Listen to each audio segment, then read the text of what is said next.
పట్టాలు ఇచ్చిన దాని మీద జగన్మోహన్ రెడ్డి గారి బొమ్మేనంట, స్కూల్ బ్యాగుల మీద జగన్మోహన్ రెడ్డి గారి బొమ్మేనంట. అవును, అవి చెరపగలవేమో, కానీ నువ్వేదో అయ్యి చేసి అయ్యేమన్నా చెరిపేస్తావేమో దొంగచాటు వెళ్ళి. కానీ నువ్వు మర్చిపోతున్నావయ్యా, నారా చంద్రబాబు నాయుడు గారు you are a very very senior politician. మేము ఒప్పుకుంటాం. నువ్వు రాజశేఖర రెడ్డి గారితో పాటు రాజకీయాల్లోకి వచ్చినటువంటి వ్యక్తివి. చాలా చూసావు, చాలా చక్రాలు తిప్పానని చెప్పావు.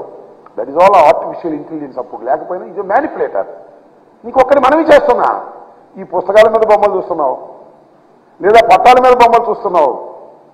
మరిచిపోకు, రాజశేఖర రెడ్డి కుమారుడు జగన్మోహన్ రెడ్డి ప్రజల గుండెల్లో బొమ్మ ఉన్నాడయా పిచ్చోడా, గుర్తుపెట్టుకో. 5 సంవత్సరాల పరిపాలనలో ప్రజలకు మేలు చేసి 30 లక్షల మందికి పట్టాలిచ్చి సంక్షేమ కార్యక్రమాలు నిర్వహించి ప్రజల గుండెల్లో బొమ్మలా నిలిచిపోయినటువంటి వ్యక్తిని చెరపటం నీకు సాధ్యపడిద్దాని అడుగుతా ఉన్నా. 3 కాదు 3,00,00,000 మంది ఏకమైన జగన్మోహన్ రెడ్డి గారు ప్రజల గుండెల్లో ఏర్పాటు చేసుకున్నటువంటి చిత్రాన్ని చెరపలేరెవరు. అది నువ్వు చూస్తావు, తొందరలో చూస్తావు.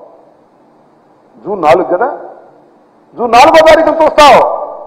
ఒక్కసారి ఓపెన్ చేసిన తర్వాత ప్రజలు నొక్కిన ఫ్యాన్ బటన్స్ చూసిన తర్వాత అప్పుడు గుండె ఆగుతుంది. నీకు గుర్తుపెట్టుకోమని మనం చేస్తున్నా. ఎన్ని కుట్రలు కుతంత్రాలు చేసినా, ఎల్లో మీడియా ఉందని రోజు దుష్ప్రచారం చేసినా, జగన్మోహన్ రెడ్డి గారి మీద బుట్టలు బుట్టలుగా బురద జల్లినా, మీ రామోజీరావు లేదా మీ ఆంధ్రజ్యోతి రాధాకృష్ణ, TV5 నాయుడు ఎంతమంది ఎన్ని బురదలు జల్లినా ప్రజల గుండెల్లో ఉన్నటువంటి జగన్మోహన్ రెడ్డి గారి బొమ్మని చెరపటం ఎవరి సాధ్యమో కాదని మనవి చేస్తున్నా. చేతగాని వాళ్ళు చేసే పనులన్నీ చేస్తున్నారు. ఎవడి మీదో నెట్టేసేది, నడవలేక దారి ఒకడన్నా అంటే ఒకడెవడు వెనక. ఆ సామెతిగా నీకు ప్రజలు రాకపోతేను, నీ మైకు పనిచేయకపోతేను ఎవడి మీదో నెట్టేసేయాలనేటువంటి దుర్బుద్ధి వాళ్ళంతా ఆ ఆంధ్రజ్యోతి ఈనాడులో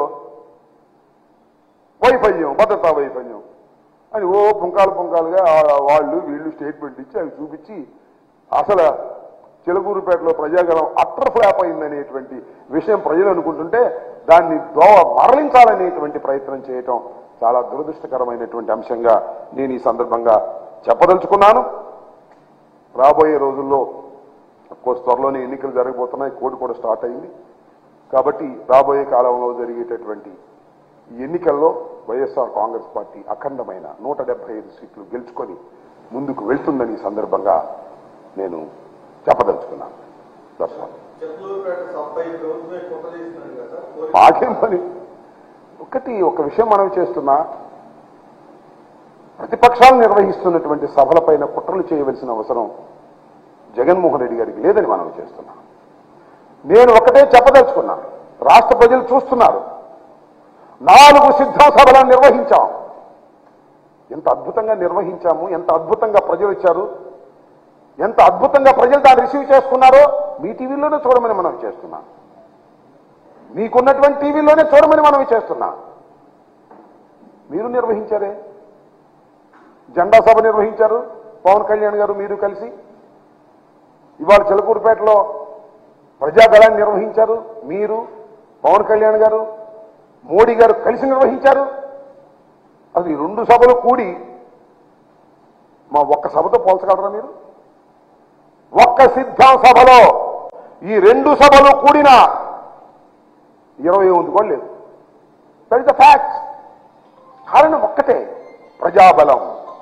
జగన్మోహన్ రెడ్డి గారి సభలంటే ప్రజలు తరలి వస్తున్నారు.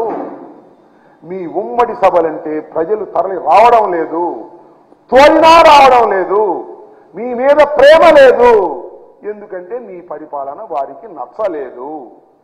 జగన్మోహన్ రెడ్డి గారి మీద ప్రేమ ఉంది, కారణం వారి పరిపాలనలో ప్రజలు సుఖశాంతులతో ఉన్నారు. 2,72,000 కోట్ల రూపాయలు బటన్ నొక్కితే అకౌంట్స్లోకి వేసినటువంటి ప్రభుత్వం ఇంతకు ముందు ఎప్పుడైనా ఉందా? లేదు. భారతదేశంలో ఏ రాష్ట్రంలో అయినా ఉందా? ఒక్క జగన్మోహన్ రెడ్డి గారి ప్రభుత్వం తప్ప. అలాంటి ప్రభుత్వాన్ని ప్రజలు ప్రేమిస్తారు. ఎంత దూరమైనా ఆ ప్రయాణం చేసి ప్రజలు వస్తారు. ఇది సత్యం, ఇది వాస్తవం. ఈ వాస్తవాన్ని గమనించక ఏదో ఆర్టిఫిషియల్ ఇంటెలిజెన్స్